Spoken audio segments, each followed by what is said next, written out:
ஆனா வில்லன் பண்ண ஒரு சூழ்ச்சியால அவங்களே குற்றவாளிகளா சித்தரிக்கப்பட்டு அவங்களோட டிபார்ட்மெண்டாலேயே தேடப்படுறவங்க ஆயிடுறாங்க. வில்ல எப்படி போலீஸ்காரங்களே குற்றவாளிகளா சித்தரிச்சான்? போலீஸ் டிபார்ட்மெண்ட் எதுக்காக அவங்களோட நேர்மையான உயர் அதிகாரியா போதைப் பொருள் கும்பலோட கூத்து விட்டாங்க? தங்கள் மேலேயும் தங்களோட பாஸ் மேலேயும் சுமத்தப்பட்ட குற்றங்கள் பொய்ங்கிறத நிரூபிச்சு நம்ம கெட்ட பசங்க வில்லனை பிடிப்பாங்களா அப்படிங்கிற கதையை சொல்லக்கூடிய இந்த படம் தான் பேட் பாய்ஸ் செய்யலனா செத்து மடி. கதையோட ஆரம்பத்துல நம்ம கெட்ட பசங்க 2 பேரும் கார்ல வேக வேகமா இங்க போயிட்டு இருக்கானுங்க.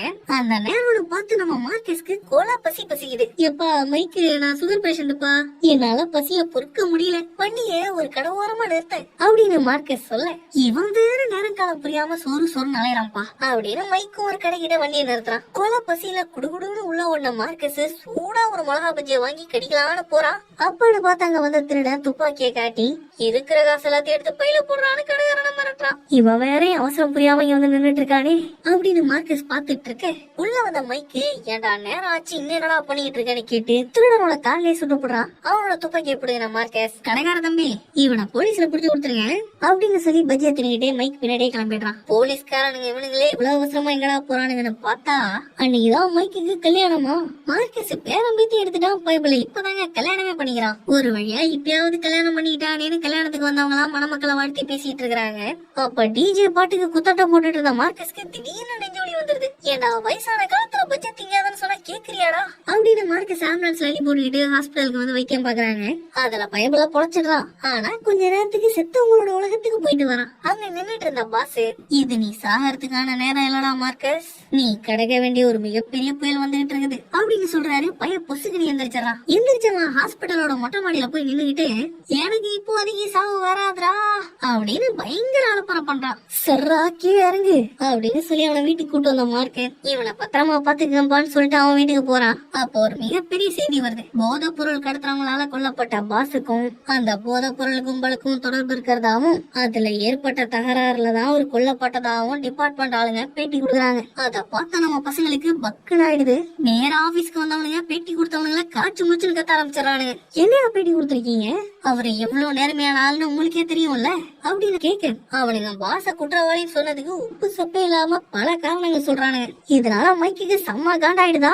போங்கடா நீங்களும் உங்க காரணம் திருட்டு வந்துடுறான். இனிமே டிபார்ட்மெண்ட நம்பி பிரயோஜனம் இல்ல, இனிமே நாம தான் களத்துல இறங்கி அவர் நிரபராதிங்கிறத நிரூபிக்கணும்னு 2 பேரும் முடிவு பண்றாங்க. அதுக்கு முதல்ல அவரை கொல்ல சொன்னது யாரு, எதுக்காக கொல்ல சொன்னாங்கிறத நிரூபிக்கிறதுக்காக ஜெயில இருக்கிற மைக்கோட மகனை பாக்கிறதுக்காக வராங்க.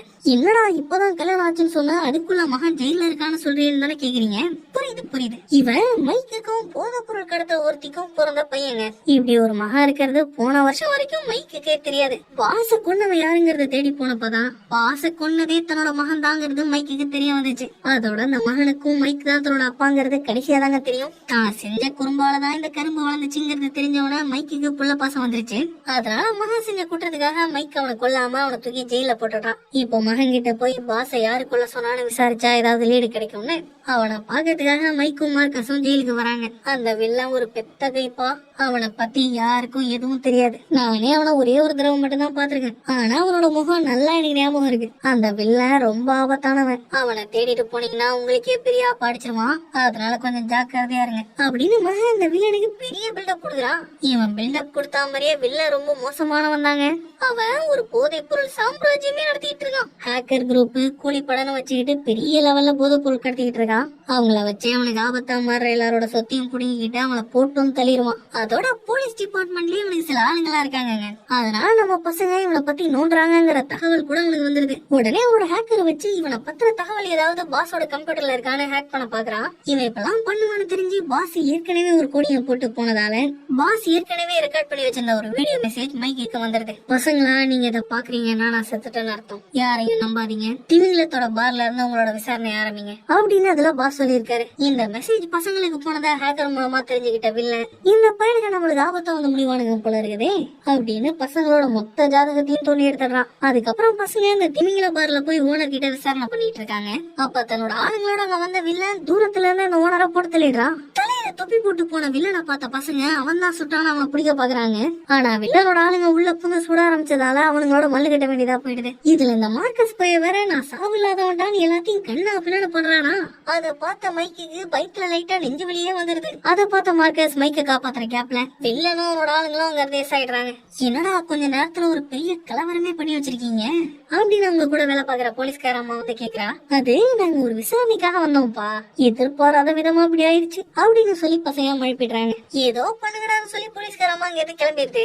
அப்ப போலீஸ் ஹேக்கர் இந்த இடத்துல அந்த சிசிடிவி ஃபுட்டேஜ் எல்லாம் புகஞ்சு போச்சுன்னு சொல்ல அவனோட அசிஸ்டன்ட் அங்க ஒரு QR கோட் இருக்கிறத காட்டுறான். அதை ஸ்கேன் பண்ணி பாக்குறப்ப பாஸோட இன்னொரு வீடியோ கிடைக்குது. அந்த வீடியோல டிபார்ட்மெண்ட்ல இருக்கிற பல பேர் அந்த வில்லனோட ஆளுங்கன்னும் 2002 கடத்தல் கும்பலோட நடந்த சண்டையை பத்தி விசாரிச்சப்போ பல உண்மைகள் தெரிய வந்துச்சுன்னும் ஏற்கனவே அதை பத்தி விசாரிச்சவங்க எல்லாம் கொல்லப்பட்டிருக்கிறதாவும் சொல்றாரு. ஒருவேளை ஏதாவது நடந்து நான் செத்துட்டேன்னா நீங்க தாண்டா கண்ணுங்களா அதை கண்டுபிடிக்கணும் அப்படின்னு அந்த வீடியோல சொல்லியிருக்காரு. சரி, அப்போ அந்த கேஸ்ல இருந்து ஆரம்பிப்போன்னு பசங்க முடிவு பண்றாங்க. இந்த நேரத்துலதான் மைக்கோட மகனை ஜெயிலே வச்சு போலீஸ் உதவியோடய சில பேர் போட்டு தலை பாக்குறானுங்க. ஆனா மகன் அவங்க எல்லாரையும் செஞ்சு விட்டுடுறான். இதை கேள்விப்பட்ட மைக் மகனை வேற ஒரு பாதுகாப்பான இடத்துக்கு மாத்தணும், அவனால நிறைய காரியம் ஆக வேண்டியது இருக்குன்னு அவனோட உயர் அதிகாரி கிட்ட சொல்றான். சரின்னா அந்த அதிகாரியும் மகனை இடம் மாத்துறதுக்கு ஒத்துக்கிறான். மகனை பாதுகாப்பான சிறைக்கு அனுப்புறதுக்கு பாதுகாப்பா பசங்களோட சில போலீஸும் கூட வராங்க. அப்ப வில்லனும் அவனோட ஆளுங்களும் போலீஸ்காரங்க மாதிரியே வேஷம் போட்டுக்கிட்டு உள்ளார பூந்துறானுங்க. சரியா ஹெலிகாப்டர் வானத்துல பறந்துட்டு இருக்கும் போது பசங்க 2 பேரும் மத்த போலீஸ்காரங்களை கொண்டுட்டு மகனை தப்பிக்க வைக்க பாக்குறதா பைலட்டை வச்சு சொல்ல வைக்கிறானுங்க. அவன் சொன்னோன்னா அவனை கொண்டுட்டு மத்த போலீஸ்காரங்களையும் சுட்டு கொண்டுடுறானுங்க. அப்ப பசங்க மட்டும் மிஸ் ஆகி அவனை கிட்ட இருந்து எப்படியே தப்பிக்கிறானுங்களா. ஹெலிகாப்டர்லயே வெடிச்சு சாவுங்கடா அப்படின்னு வில்லன் அவனோட ஆளுங்களும் பேராஷூட் மூலமா கீழே குதிச்சுட்டு ஹெலிகாப்டரோட ஒரு ரெக்கையை வெடிக்க வச்சிடறானுங்க. அந்த சமயத்துல மைக்கும் மார்க்கஸும் ரொம்ப கஷ்டப்பட்டு கூண்டுல இடப்பட்டிருக்கிற மகனை காப்பாத்திடுறாங்க.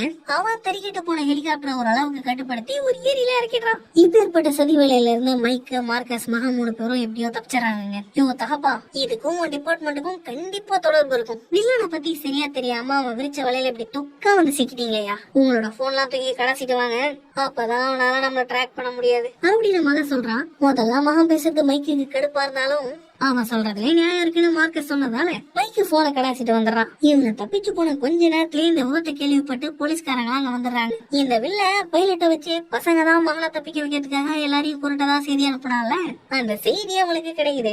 ஏற்கனவே போலீஸ்ல இருக்கிற பாஸோட மகன் மைக் மகன் தான் தன்னோட அப்பாவை புரட்டதா அவன் மேல சம கான்ல இருக்கா. இப்ப இந்த செய்தி வேற கிடைச்சிருதா, அதனால அவன் 3 பேருமே குற்றவாளிகள் தான் சொல்லி பிரஸ்ல பேட்டி கொடுத்துடுறா. அதே நேரத்துல பசங்களும் மகனும் தன்னோட செயல் திட்டத்துல இருந்து தப்பிச்சிட்டாங்கிறது வில்லனுக்கு தெரிய வருது.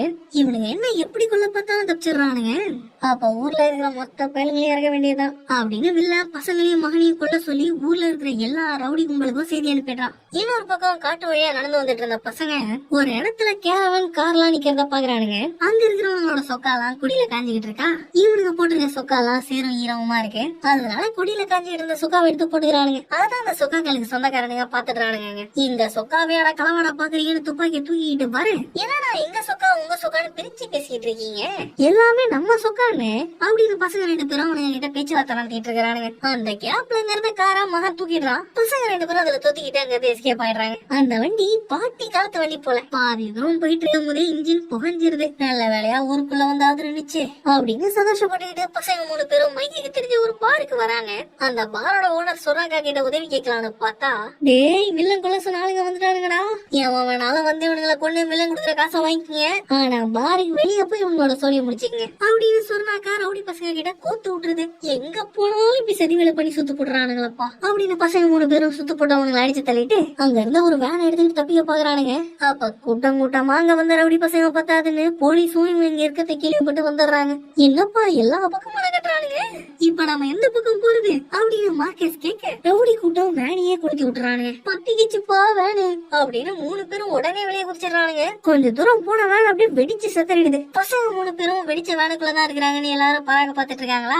அந்த கேப்ல 3 பேர் எஸ் ஆயிடுறாங்க. யாரையுமே நம்ப முடியலங்கிறதுனால கடைசி அவங்க கூட வேலை பாக்குற ஹேக்கர்ஸோட வீட்டுக்கு வராங்க. அவங்க கிட்ட நடந்ததெல்லாம் சொல்லி அவங்க நிரபராதிகள்ங்கிறத நிரூபிக்கணும்னு சொல்றாங்க. முதல்ல இந்த வில்ல பையன் யாருன்னு தெரிஞ்சா மட்டும்தான் அவனை எதிர்த்து சண்டை போட முடியுங்கிறதால அந்த 2002 கேஸோட மொத்த ஃபைல்ஸ் எடுத்து அலசி ஆராயறாங்க. அதுல வில்ல இருக்கிற ஒரு சிசிடிவி போட்டோ கிடைக்குது. இவன் தான்ப்பா அந்த வில்லன் அப்படின்னு மகன் காட்டுறான். அதை வச்சு வில்லன் யாரு என்னங்கிற மொத்த ஜாதகத்தையும் ஹேக்கர் எடுத்துறான். இந்த வில்லனும் ஒரு காலத்துல ராணுவத்துல தாங்க வேலை பார்த்திருக்கான். போதை பொருள் கடத்துற கும்பலை பிடிக்கிற ஒரு படைக்கே தலைவனா இருந்திருக்கான். ஆனா அந்த படையில இருந்த எல்லாருமே மர்மமான முறையில கொல்லப்பட்டிருக்காங்க.